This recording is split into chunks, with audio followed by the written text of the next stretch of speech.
तकरार पैदा करे, विष तो करे, समझ में आने वाली बात है।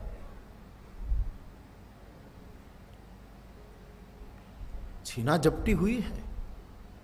ये घड़ा लेकर, असुर लोग तो ज्यादा बलवान ही होते, बलवान होते हैं वही सज्जन होते हैं। शील हो तो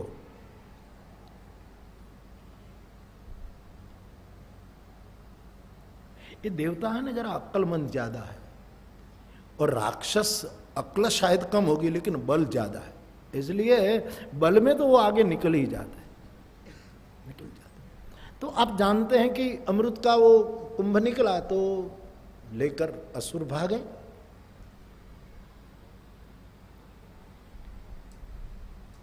ये हमारा अधिकार है, हम उसको लेकर, जो बलिया, गुजराती में क्या है बलिया ना, बेभाग। शास्त्र तो अमृत है साहब, लेकिन मंथन करके कोई शास्त्र ले ले और फिर भागे कि नहीं, उस पर मेरा ही अधिकार, उस पर मेरा ही अधिकार, तो सेतु नहीं बन पाएगा, संवाद रचित नहीं होगा। इसलिए तो यहां धर्म के नाम पर, ग्रंथों के नाम पर तकरारें पैदा हुई, बिलक बिलक पंक्तियों में लोग बैठे हैं।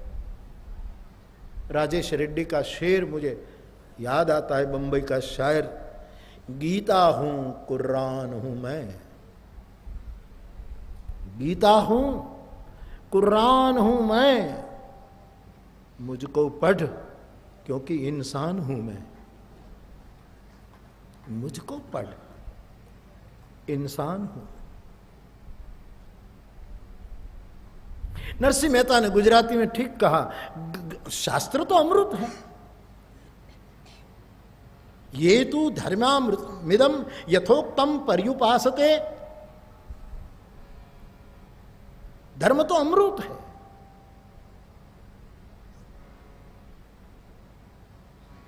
लेकिन जब उसमें छीना झपटी होने लगती है, वैसे तो शास्त्रों में, मानस में तो लिखा है कि कोई लाख चिंतन करे, शास्त्र किसी के वश में नहीं होता, राजा किसी के वश में नहीं होता और नारी किसी के वश में नहीं होती। यहां फिर किसी के मन में कि नारी की आलोचना, आलोचना नहीं है, उसकी शक्ति की महिमा गाई गई। लोग नारीवाचक कोई भी बात आती है तो तुरंत तुलसी पर टूट पड़ते। तुलसी पर कम इल्जाम नहीं लगे मेरे भाई बहन। इतने बदनाम हुए हैं इस जमाने में कि लगेगी सदियां आपको हमें भुलाने में, ऐसे तुलसी अमर हुई। एक भाई की एक चिट्ठी है,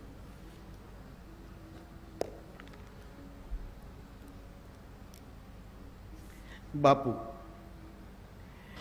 अरण्यकांड की समाप्ति में तुलसी जी ने नारी की निंदा की है, आप कुछ कहेंगे? दीप शिखा सम जुबति तन, मन जनि होसी पतंग, भज श्री राम तज काम करहु सदा। वहां स्त्री को दीप शिखा कही है, दीप शिखा। और हे मन तू पतंगा मत बनना, वरना दीप शिखा में तू जल जाएगा, ऐसा गोस्वामी। और नारी के शरीर को दीप शिखा से तुलना की। इसका मतलब यह हुआ कि गोस्वामी जी ने साहित्यिक भाषा में स्त्री को दाहक कह दिया, कि स्त्री जलाने वाली है, दाहक है, कह दिया। ठीक है,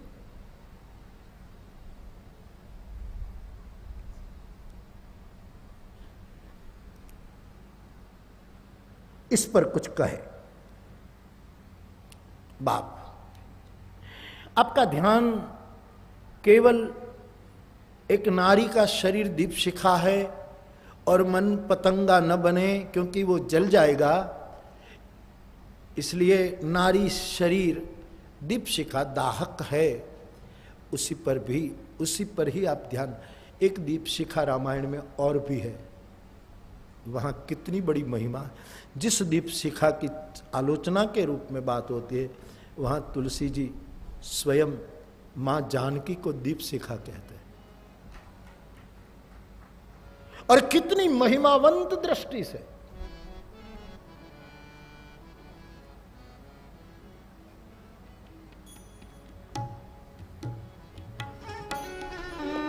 प्रमाण।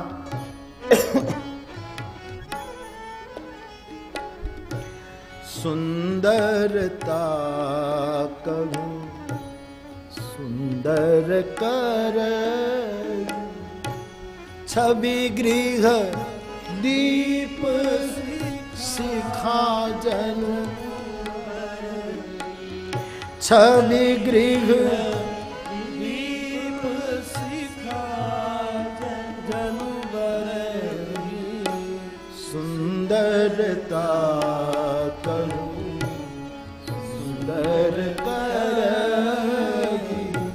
सुंदर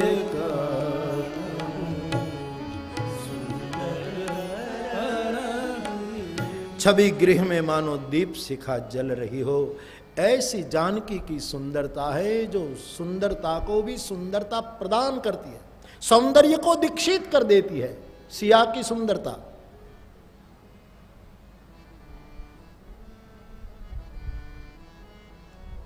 चावल ऐसे खाने से दांत को नुकसान, पेट को नुकसान, लेकिन ठाकुर रामकृष्ण परमहंस कहा करते थे चावल जब पक जाता तो ठाकुर कहते चावल सिद्ध हो गया, चावल दीक्षित हो गया।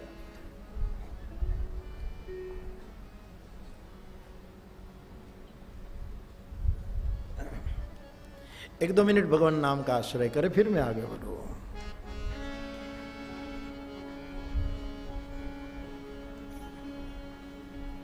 श्री राधे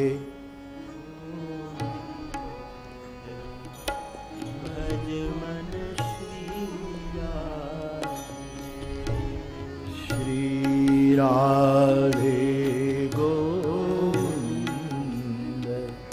भज मन श्री राधे गोविंद भज मन श्री राधे, श्री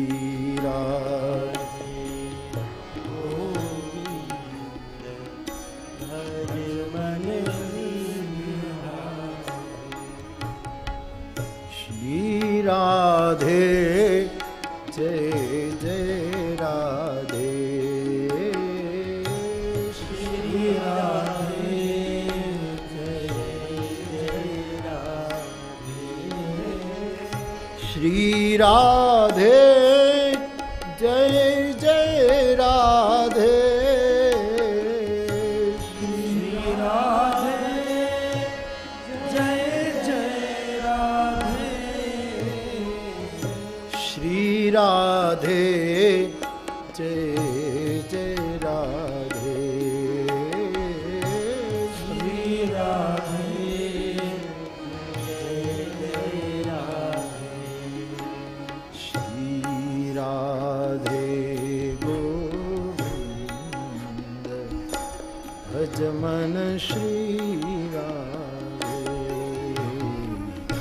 श्री राधे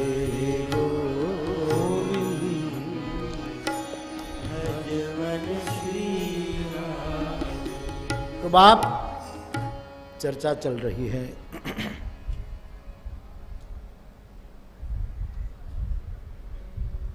दीप शिखा, जहां गोस्वामी जी मातृ शरीर को दीप शिखा कहकर वो जला देगी ऐसा दाहक रूप उसका बता रहे हैं, वही गोस्वामी जी। दीप ज्योति के दो लक्षण होते हैं, वो दहन भी करता है और प्रकाश भी फैलाता है। क्यों न हम दाहक वाले पक्ष को कबूल करें, प्रकाश वाले पक्ष को क्यों न कबूल न। तुलसी तो जानकी को दीप शिखा कहकर कह देते, करत प्रकाश फिलई फिरई फुलवाई, वो दाहक नहीं है, प्रकाश देने वाली। लम्हे करम के याद कर, सालों जफा के भूल जा। इस सूत्र को याद रखना, वफा ये इश्क का एक यही उसूल है, वफा ये इश्क का एक यही उसूल है। लम्हे करम के याद कर, सालों जफा के भूल जा। सुखी होना है, अमृत पाना है। पूजनी बाबा जी के शब्दों में रस को पाना है, रस तक यदि पहुंचना है, अमृत रस है, तो लम्हे कर्म के याद रख, सालों जफा के भूल जा। शास्त्र किसी के वश में नहीं, राजवी किसी के वश में नहीं। और युवती, यहां आलोचना नहीं है, उसके सामर्थ्य की महिमा गान है, शास्त्र के सामर्थ्य का महिमा गान है, मातृ शरीर के सामर्थ्य का महिमा गान है, और शक्ति संपन्न सत्वशील राजाओं की शक्ति का महिमा गान है। लेकिन हम ही उसके अधिकारी है अमृत के, तब अमृत भी विष बनने लगता। निकला था अमृत कुंभ, लेकिन दो पंक्ति हो गई साहब, देवताओं की बिलक, असुरों की बिलक, सेतु नहीं बना। बढ़िया ना बे भाग, राक्षस लोग। गुजराती भाषा बहुत, यानी हरियाणवी भाषा जैसी तो नहीं, लेकिन है तो जरा अच्छी। सभी प्रांत, हमारे कल महाराज श्री महंत बापू कह रहे थे कि बापू मुझे भारत की प्रत्येक भाषा बहुत प्रिय लगती है। कल वो हमको एक आंध्र का पद सुना रहे थे, आंध्र भाषा का पद कार में सुना रहे। मैंने कहा ये कौन सी भाषा है, हरियाणवी है? बोले नहीं आंध्र की भाषा सुना। सब भाषा अपने आप में।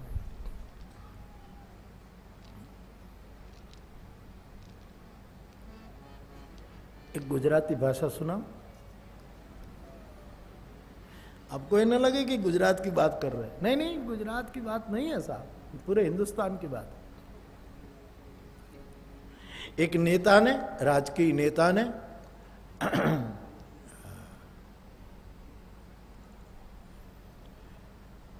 कहा कि मेरी दृष्टि में, वो भाषण कर रहा था चिल्ला कर माइक्रोफोन पर, मेरी दृष्टि में हिंदुस्तान एक है, मेरी दृष्टि में हिंदुस्तान एक है, मेरी दृष्टि में हिंदुस्तान, यानी अखंड भारत की चर्चा करे, एकता की चर्चा, मेरी दृष्टि में भारत एक है। तो एक श्रोता ने पूछा कि महोदय कोई प्रमाण दोगे आप? भारत एक। बोले मैं कर्नाटक गया तो मुझे देखकर कर्नाटकी लोग हंसे, मैं महाराष्ट्र गया तो मुझे देखकर नासिक के लोग हंसे, मैं गुजरात गया तो राजकोट के लोग हंसे, मैं आंध्रा गया तो हैदराबाद के लोग हंसे, मैं कश्मीर गया तो श्रीनगर वाले हंसे। इससे मैं कहता हूं हिंदुस्तान एक है। मैं मजाक के पात्र हूं वो नहीं बोलता हूं। हर प्रांत अपने आप में गौरव लिए हुए हैं। मुझे बड़ा वो गौरव है हमारे सभी भाषा। गुजराती एक मिनट लगेगी।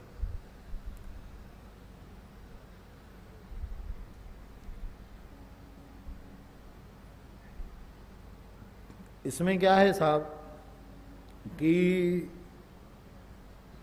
थोड़े शब्द हिंदी है और आखिर का जो वाक्य वो सब गुजराती है। अब समझ जाओ। सारी दुनिया लगती प्यारी, पूरी दुनिया अच्छी लगती, सब प्रिय है। सारी दुनिया लगती प्यारी क्योंकि गुजराती छू। ये गुजराती सीएम साहब नहीं बोल रहे थे, मैं जामनगर में पढ़ा तो तमें केम छू, तो गुजराती बोलता था। गुजराती ना आवड़ती हो ये गुजराती बोले जरा बहुत मीठा लागे। આપણે એમ થાય કે એના મોઢામાં એક જલેબીનું ગૂંચળું નાખી દઈએ, એમ એટલો બધો આનંદ થાય આપણને। એમ मुझे हरियाणवी नहीं आए तो मैं हरियाणी बोलने जाऊँ तो मैं भी आपको अच्छा लगूंगा कि बापू तेरे कहने से पीऊँ, बापू तेरे कहने से पीऊँ। कल तो मैं एक झोंपड़े में गया तो वहाँ एक हरियाणवी से एक गीत सुन रहा था तो अच्छा बोल रहे थे। सारी दुनिया लगती, ये तो आनंद के लिए है, कोई कोई भेद की वृत्ति में न देखे। ऐसे ही भारत एक है। ये भाषाएं, ये तो सब बिलक बिलक खिले फूल है, बाकी बगिया तो एक है, एक ही। बाकी चर्चा कोई ये अन्यथा न ले। सारी दुनिया लगती गुजराती छू, ईश्वर से भी अपनी यारी, भगवान से हमारा सख्य है। श्रवणम कीर्तनम विष्णु, स्मरणम पाद सेवनम, अर्चनम वंदनम दास्यम सख्यम आत्म। प्रभु से हमारी मैत्री है, ईश्वर से भी अपनी यारी, गुजराती छू। दुख को दिल ही दिल में रखकर हंसते हैं हम, दुख को दिल ही दिल में रखकर हंसते हैं हम, सुख को बांटा बारी बारी, गुजराती छो। अमृत बांट देते हैं, सबको बांटना। अच्छा अच्छा नहीं बोलूंगा, सच्चा सच्चा, खुशामद नहीं, किसी को फुसलाने के लिए नहीं। अच्छा अच्छा नहीं बोलूंगा, सच्चा सच्चा, तड़फड़ होगी बात हमारी, गुजराती छो। महक मोहब्बत की अगर न हो उसमें तो फिर, महक मोहब्बत की मगर अगर न हो उसमें तो फिर, फूल भी लगते भारी भारी, गुजराती छो। अमृत भी विष लगने लगते। हफ्ता हफ्ता रफ्ता रफ्ता बोल रहा तू, हफ्ता हफ्ता रफ्ता रफ्ता बोल रहा तू, मैंने कह दी बातें सारी, गुजराती छू। गीता गांधी गौर की गालिब मिल जाएंगे,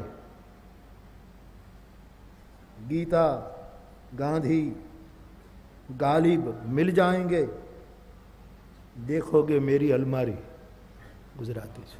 ये सब एक उसकी अलमारी से नहीं, हरिद्वार गोस्वामी।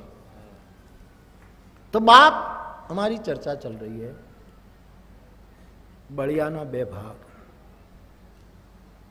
तो ये असुर लोग अमृत कुंभ लेकर एकदम भागते हैं। फिर कथा में बहुत जाना नहीं है मुझे, लेकिन एक सार के रूप में फिर आप जानते हैं कि प्रभु मोहिनी रूप धारण कर लेते हैं और वो असुर लोग उसमें फंस जाते हैं। और भगवान कहते हैं कि लाओ आप बैठ जाओ पंक्ति में, मैं सबको बांट दूं।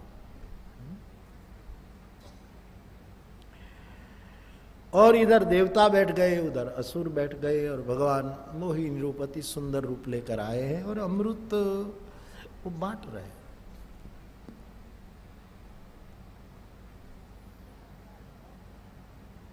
तो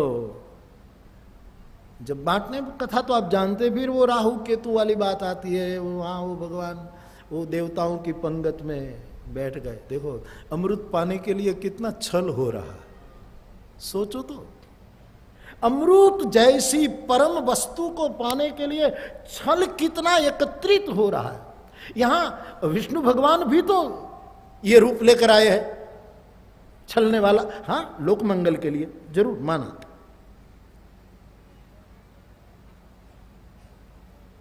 शुद्ध वस्तु को प्राप्त करने के लिए कितनी अशुद्धियां एकत्रित हुई है। और सब अपने ढंग से उसकी वो कर लेते। मैं फिर इस सूत्र को याद करूं, मुझे बहुत प्रिय लगा, दिल तक पहुंचा, इसलिए याद कर रहा हूं। इसमें कोई वो कहने की बात नहीं है कि समझौता करने का स्वभाव यदि बहिर्जगत के साथ समझौता करता है, वो भीतर अपने विकारों से भी समझौता करने के लिए आदती हो जाता है। साधु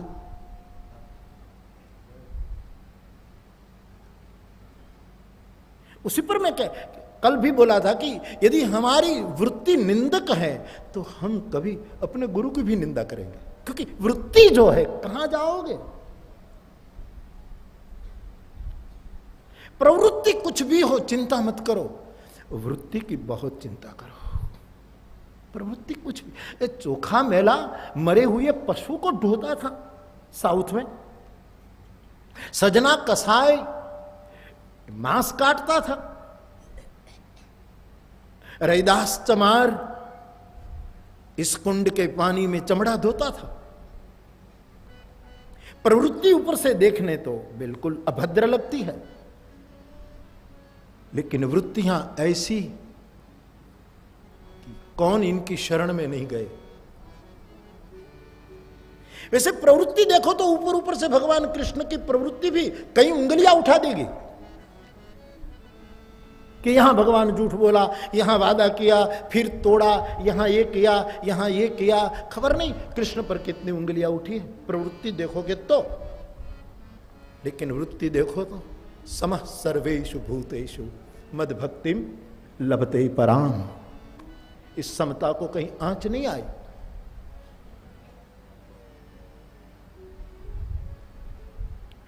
हमारे, मैं याद करूं पूजनीय पांडुरंग शास्त्री दादा को, आठवले जी को, वो माछीमारों के पास वो जो अपना संदेश देते थे, तो एक माछीमार ने कहा कि दादाजी हम तो निपट पापी हैं, हमारा धंधा ही पाप का है, क्योंकि मछली मारते हैं, हमारा ये उद्योग है, यही धंधा है, मत्स्य उद्योग। तो उस समय भले कैसे ही वाक्य निकल गया, लेकिन मुझे बड़ा अच्छा लगा था।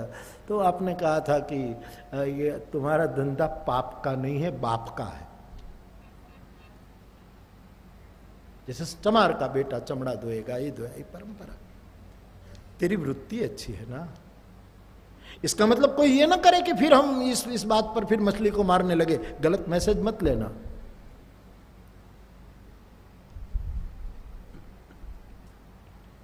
बाप अमृत पाने के लिए कितने छल एकत्रित हुए।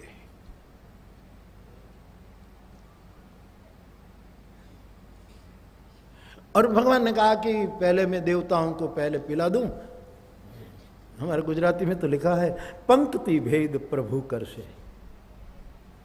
आपको पता है, आप कोई यज्ञ में बैठोगे और कोई वैदिक यज्ञ, पौराणिक यज्ञ, और उसके मर्मज्ञ आचार्य हो, तो एक हेमाद्रि स्नान कराना होता है, एक विधि से गुजरना होता है यज्ञ में।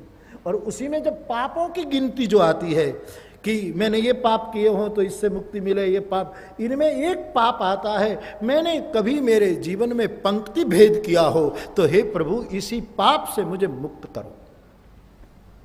पंक्ति भेद, पक्षपात। तो भगवान ने कहा कि पहले मैं ये देवताओं को पिला दूं। तो राक्षसों ने कहा ये कुछ छल है, बेईमानी हो रही है हमारे पास। हाँ, आप उसके पक्ष में जा रहे, पंक्ति भेद करें, पहले देवताओं को क्यों, पहले हमको पिलाओ। तो कहते भगवान ने कहा कि जो अमृत होता है ना, ऊपर ऊपर पतला होता है, घट्ट माल तो नीचे होता है। तो ऊपर ऊपर वाला जो जैसे छाछ जब से वो तो हो जाती तो ऊपर पानी जैसी होती है, वो मैं इनको पिला दूंगा कि जो माल है नीचे वो, तो वो बेचारे बुद्धि तो कम बल ज्यादा। तो बोले ठीक है, नीचे घट है। हाँ, बोले बहुत पक्का माल नीचे है। हाँ, तो ठीक है, बेईमानी मत करना।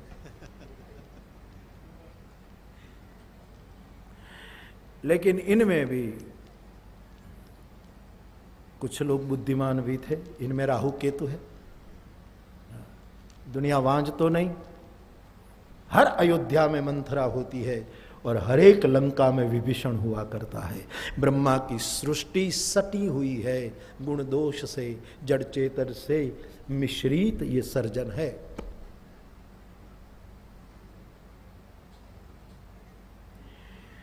तो ये राहु और उन लोगों को हुआ कि ये बेईमानी होगी, तो कहते हैं सूर्य चंद्र जहां बैठे थे वहां बीच में बैठ गए और भगवान सबको अमृत पिलाए जा रहे थे। सूर्य और चंद्र के बीच में जहां वो बैठा है असुर, उसको भी प्रभु ने अमृत दे दिया ऑलरेडी। और जैसे उसने पीना और यहां तक लाया ही सूर्य चंद्र ने कह दिया कि भगवान जरा सोचो, आप पहचानते नहीं कि असुर है हमारे बीच। देख देवता कितने कमजोर है इन लोगों से, बीच में बैठा है लेकिन हटा नहीं पाए। खबरदार जो धक्को मारे तो, खबरदार जो इधर बोले, किसी को बताया कि मैं राहु हूं, तुम याद रखना सूरज तुम्हें मलिन न कर दूं तो देखना। लेकिन फिर भी वो जान तो गए, तो कहा कि प्रभु ये आप जरा देखो तो सही, ये असुर को अमृत मिल रहा है।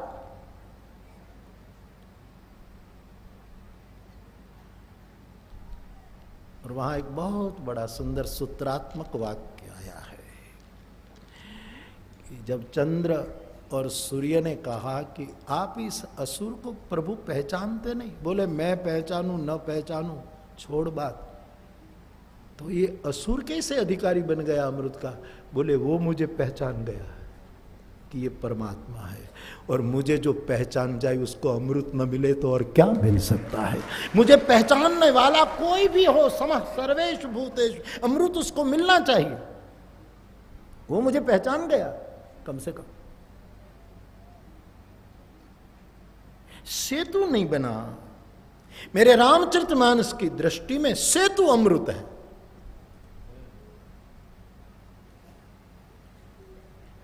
श्रुति सेतु पालक राम तुम, जगदीश माया जानकी, जो सृजति जग पालती, हरती रुखताई, कृपा निधान की, जो सहस शीस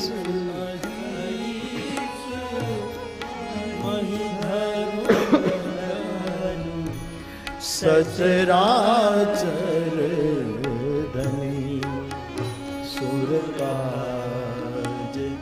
धरी नरराज,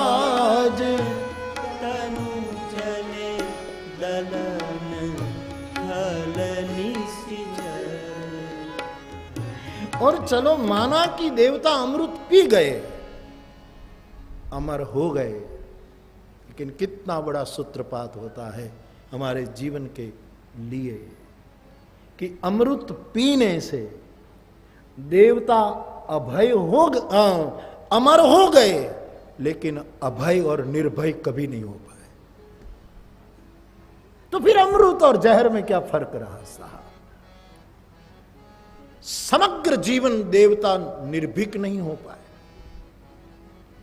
अरे कोई लड़ने आए तब निर्भीक न रहे तो समझ में आए, भयभीत हो जाए सब। लेकिन कोई दूर दराज हिमालय की कंदरा में तपस्या करता है असुर, तो यहां इंद्र का आसन हिलने लगता है।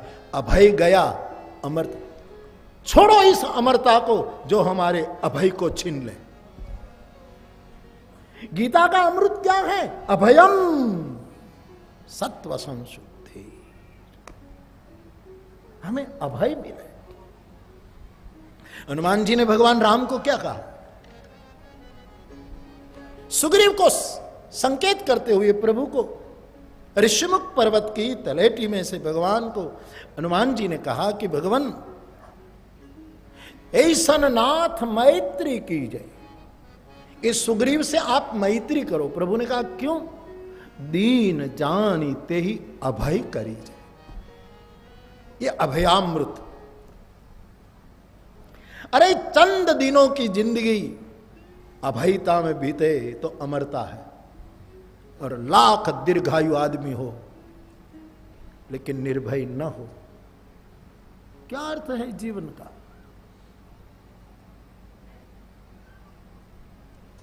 तो जड़ पेलू, कवि काग की पंक्ति है, जड़ पेलू छिना हुआ अमृत, छल से पाया गया अमृत। जड़ साधन शुद्धि पर गांधी जी बहुत बल देते थे, साधन शुद्धि होनी चाहिए। गांधी विचारधारा का एक बहुत केंद्रवर्ती विचार है साधन शुद्धि।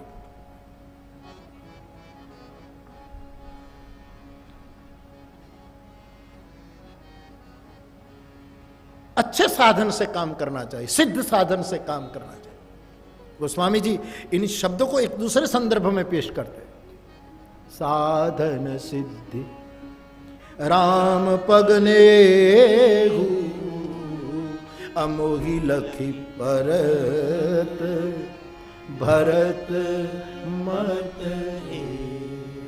साधन सिद्धि राम पगने मोही लखी परत भरत मत हे। सर्दी के दिनों में हमें बहुत ठंड लग रही है और हम 100 रुपये का मूल्य दे करके 100 रुपया मूल्य दे करके कंबल खरीद लें और ओढ़ें तो सर्दी नहीं रहेगी, चैन से सो जाएंगे। लेकिन सर्दी के दिनों में हमें ठंड लग रही है और हमने किसी का कंबल छीन लिया, चुरा लिया, ओढ़ेंगे तो ठंड तो जाएगी ही लेकिन अभयता नहीं आएगी। जीवन में मूल्य है अमरता से भी अभय, और अध्यात्म जगत में अभय पद की बड़ी महिमा है। निर्भय पद सौराष्ट्र के भजनिक कहते, निर्भय पद, अभय पद। मानस में अभय की बड़ी महिमा। अभय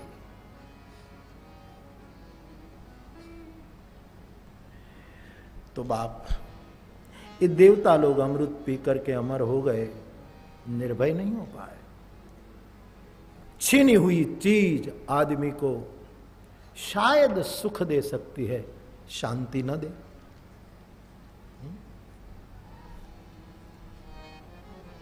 क्योंकि सेतु नहीं बना, 2 पंक्तियां किसी के मुंह इधर है कि संवाद नहीं बना। इसलिए मुझे कहना है मानस के आधार पर सेतु का विचार ये अमृत है। जोड़ना अमृत है, तोड़ना विष है। और ये मैं केवल रामचरितमानस के आधार पर ही क्यों कहूं। निष्कलम निष्क्रियम शांतम निरवध्यम निरंजनम अमृतस्य परम सेतु दग्ध इंधनम इव अनलम। श्वेताश्वतर उपनिषद।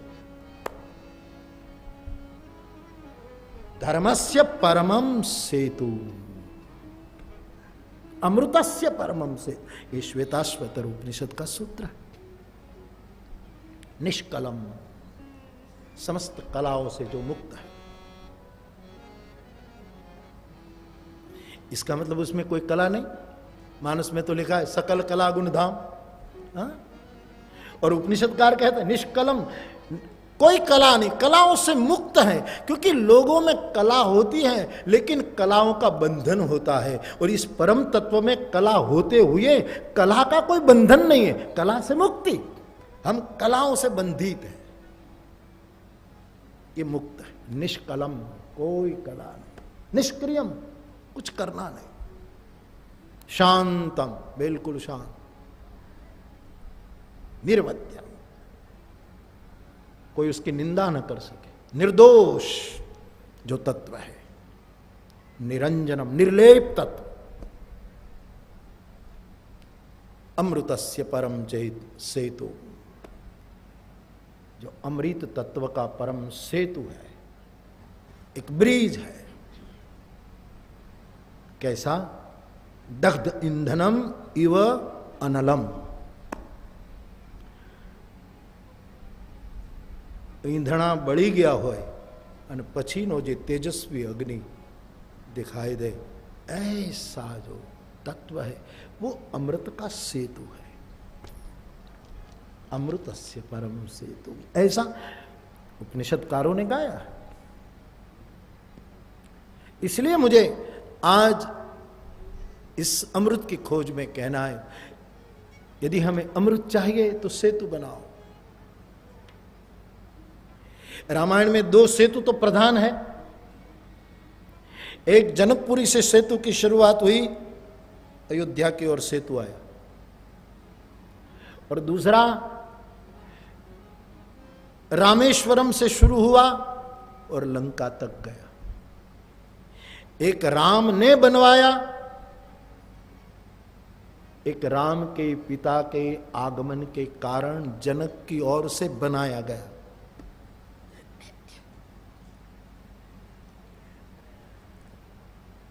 आवत जान भानुकुल केतु, सरितन जनक बंधायु सेतु। जनक, ये अमृत है। दशरथ और जनक मिले, ये जो ये संवाद, ये मिलन, ये सेतु, ये अमृत तत्व। विश्वामित्र और वशिष्ठ जी मिले, ये सेतु है, अमृत तत्व। वशिष्ठ और विश्वामित्र दोनों सिद्धांतों में, विचारधारा में, बिलक बिलक दिशाओं में, ये सब इतिहास आप जानते हैं। वशिष्ठ और विश्वामित्र जी की विचारधारा में मैं याद करूं साकेतवासी पंडित रामकिंकर जी महाराज का, उसने बड़ा प्रकाश डाला विश्वामित्र और वशिष्ठ जी को जोड़ने में। राम का जो अमृत कर्म है, अमृत का ही है, इसलिए तो राम जी को सेतु कहा है, धर्म सेतु। राम धर्म का सेतु, और धर्म अमृत है गीता के न्याय से।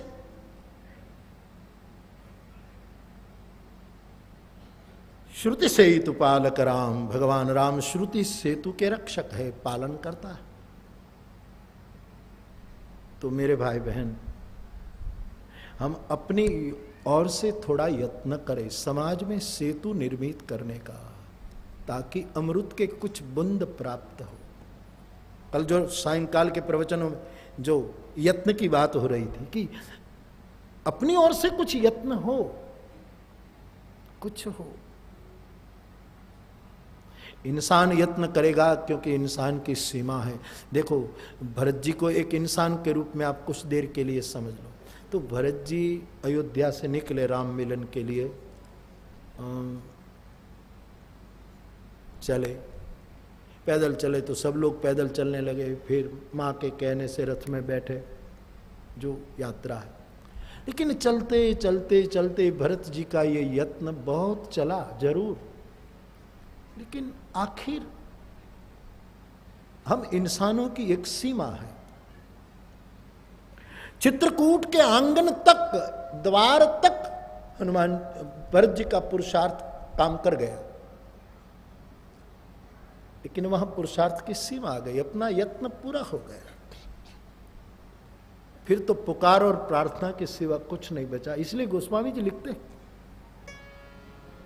पाहि नाथ कगी पाघी गोसाई, भूतल परे लकुट कीना। पाहि नाथ कगी पाघी गोसाई, भूतल परे लकुट कीना।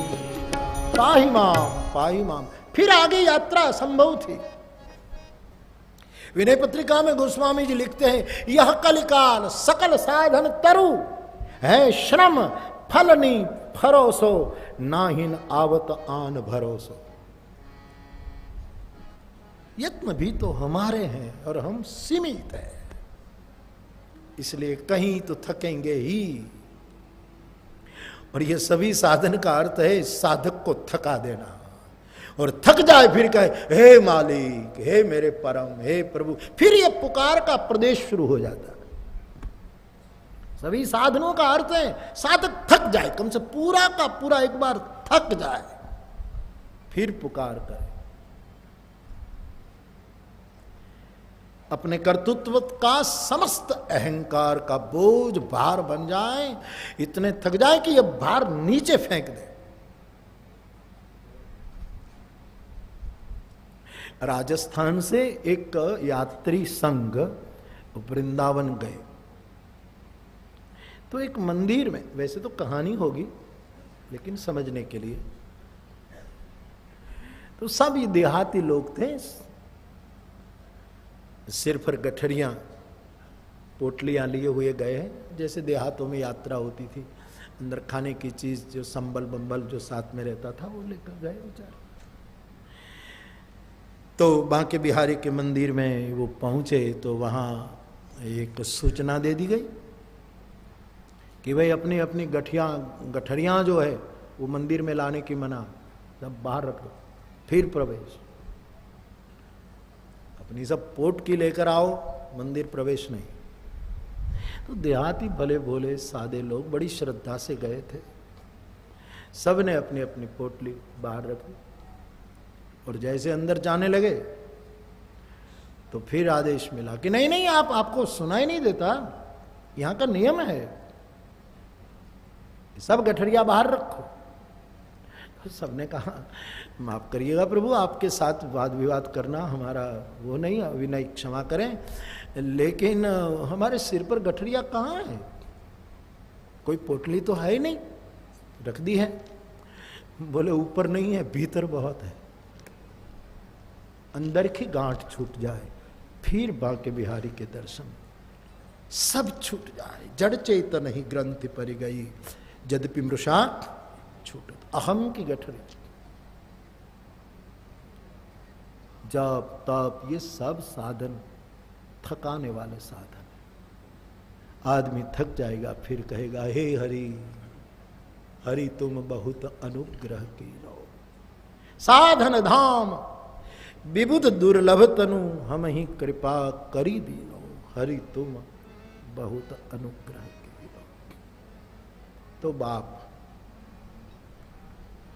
सभी साधन थका देते हैं, यत्न भी हमारे हैं और हम सीमित हैं।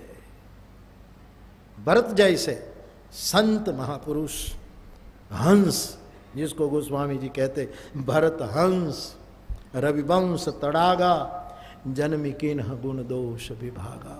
ये भरत, उनकी भी पुरुषार्थ की एक सीमा है। चित्रकूट के द्वार पर फिर प्रार्थना का प्रदेश शुरू, और गिर पड़े। और प्रार्थना भी कब तक करे, चिल्लाया, बहुत पुकारा पुकारा पुकारा पुकारा, बस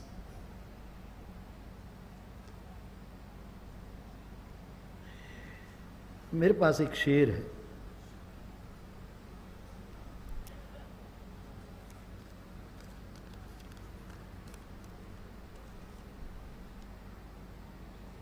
हमने भी की थी कोशिशें, हमने भी की थी बहुत कोशिशें कि हम तुम्हें न भूल सके। हमने बहुत कोशिश की कि हम तुम्हें भूले ना। हमने भी की थी कोशिशें हम तुम्हें न भूल सके, कोई कमी हमी में थी कि याद तुम्हें न आ सके। हमने तो भरपूर कोशिश की कि हम तुम्हें न भूले, पूरा पुरुषार्थ किया हमने, लेकिन फिर भी हम सीमित है, जीव है, विषयी है। चलो थोड़ा आगे तो साधक है, लेकिन हम में कोई कमी कि हम तुम्हें याद न आ सके, कि तुम हमें याद न कर पाए।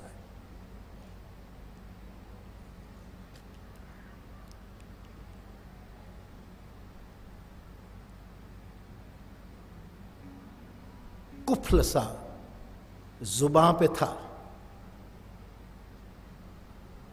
आंख कुछ नमी सी थी। सा जुबां पे था, आंख कुछ नमी सी थी, होश नहीं कि दिल का भेद कह गए कि छुपा सके। हमारे अंतःकरण का भेद हम कह दिए इस स्थिति में कि छिपा पाए, क्या नहीं, क्योंकि हमारी कुछ सीमाएं हैं, हमारी कुछ मर्यादाएं हैं। तो उसके बाद भरत जी पुकार करते हैं, फिर पुकार भी आदमी कितना करेगा, फिर गिरे रहे लकुट की तरह। लकुट की तरह कहना, बोलना भी बंद हो गया। लकुट बोलती नहीं, दंड प्रणाम किसी को करो ना तो फिर बोलना बंद होता है। दंड प्रणाम अपने आप में एक बोली है। दंडवत अपने आप में एक भाषा है, कहने में तो एक शब्दों में लाना तो बहुत मामूली चीज है। आजकल तो ऐसी फैशन भी हो गई है ना कि कोई किसी को कहेगा कि भाई आप कहाँ जाओ, फला बाबा के पास जाओ, ये हमारा दंडवत बोल दे रहा। ये बोल देने की बात है, तब तक लकुट की नाई नहीं है। लकुट बोलती नहीं, उसको जबान नहीं होती।